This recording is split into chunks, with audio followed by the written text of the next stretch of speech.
School के अंदर जो कार्रवाई चालू है, पिछले साल पहले स्कूल नंबर 23 है ये। यहाँ पे तकरीबन 4 से 4.5 तो बच्चे तालीम हासिल करते थे, लेकिन कुछ ऐसे लोगों की वजह से जो स्कूल बंद कर दी, सरकारी स्कूल बंद करके प्राइवेट स्कूल चालू की गई। अजहर जमील नाम का एक मास्टर है जो इसके अंदर स्कूल बंद चला रहे हैं। अभी स्कूल नंबर जो 23 है ये पीछे चले गई खातून DED कॉलेज के पास, जहाँ पे 3 कमरे में 450 लोग पढ़ रहे हैं। इतनी कम जगहों पर बच्चे तालीम हासिल कर रहे हैं, और ये इतनी बड़ी जगह जो थी, सरकारी जगह थी, सरकार की तरफ से मिली जगह थी, लेकिन ये स्कूल यहाँ बंद करके प्राइवेट स्कूल दाखिल किया गया।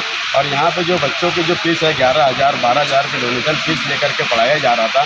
तो महल्ले वालों की तरफ से और जो शहर के लोगों की तरफ से अर्जी डाल करके यहाँ पे आज यहाँ पे कार्रवाई की गई है, और ये स्कूल को बंद करने का और फीस लगाने का काम किया गया है।